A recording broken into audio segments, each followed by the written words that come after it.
मैं हूं हमजा और आज की वीडियो में हम जानेंगे कि आखिर चैन दुनिया भर से कचरा क्यों खरीद रहा है। ये कोई कहानी नहीं बल्कि एक हकीकत है जिसने पूरी दुनिया को हैरान कर रखा है।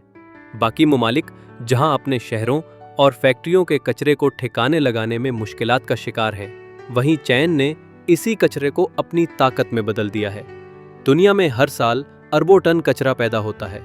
बड़े बड़े शहरों में जगह कम पड़ गई है, लैंडफिल भर चुके हैं और मगरबी ममालिक जैसे अमेरिका, यूरोप और जापान इस फजले को संभालने में नाकाम हो रहे हैं। कवानीन सख्त हैं, आलूदगी का खतरा है और अवामी दबाव बढ़ता जा रहा है। लेकिन चैन ने इस मसले को एक मौका में बदल दिया। 1980 और 1990 की दहाई में चैन ने फैसला किया कि बाकी दुनिया का कचरा खरीदा जाए। उस वक्त चैन तेजी से तरक्की कर रहा था। उसकी सनतों को सस्ता खाम माल चाहिए था।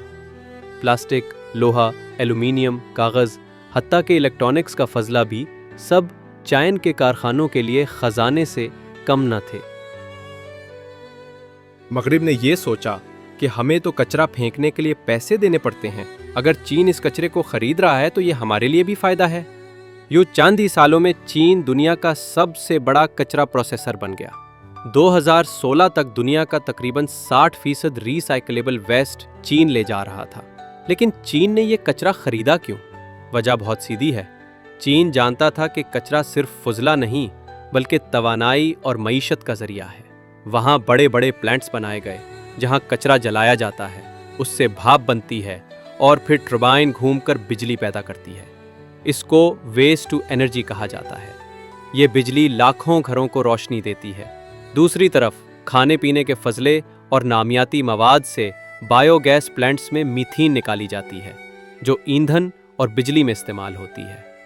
चीन ने कचरे को सिर्फ जलाया नहीं बल्कि रिसाइकिल भी किया। प्लास्टिक को पिघलाकर नई बोतलें और अशिया बनाई गईं। लोहे और एल्यूमीनियम को दोबारा फैक्ट्रियों में इस्तेमाल किया गया। कागज़ को दोबारा तैयार किया गया। इस पूरे अमल ने चीन की मईशत को सस्ता खाम माल फराहम किया और माहौल को किसी हद तक साफ रखा।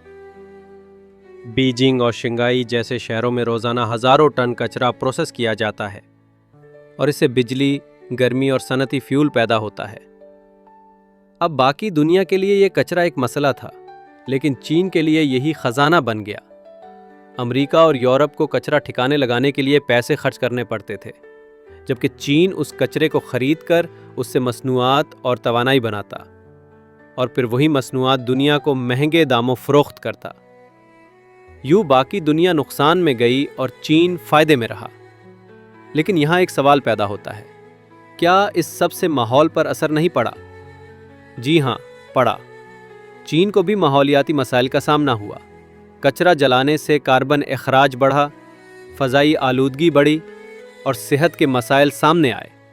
लेकिन चीन ने टेक्नोलॉजी को अपग्रेड किया, जदीद फ़िल्टर्स लगाए और माहौल को नुकसान कम करने की कोशिश की। अब ग्रीन टेक्नोलॉजी के ज़रिए कचरे को ज़्यादा महफूज और मौसर तरीके से प्रोसेस किया जाता है। 2017 में चीन ने एक बड़ी पॉलिसी तब्दीली की। अब वो हर तरह का कचरा नहीं लेता बल्कि सिर्फ साफ और काबिल इस्तेमाल कचरा दरामद करता है। जहरीला और गंदा फजला वापस कर दिया जाता है।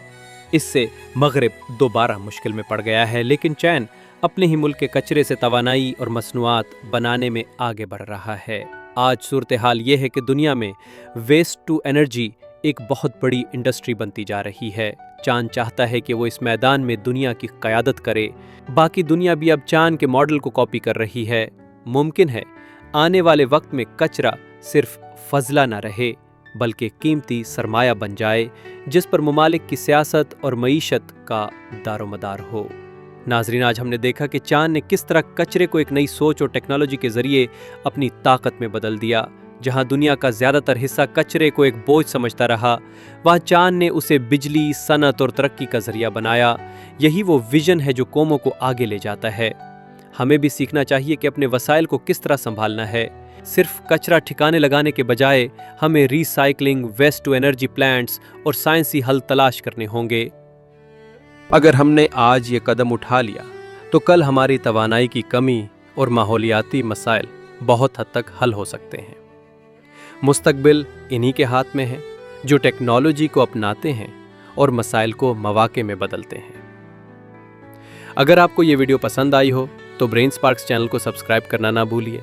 आपकी सपोर्ट ही हमारी सबसे बड़ी ताकत है और इसी के साथ हम मज़ीद ऐसे मौज़ूआत आप तक पहुंचाते रहेंगे। नई वीडियो में दोबारा मुलाकात होगी, तब तक के लिए इजाज़त दीजिए।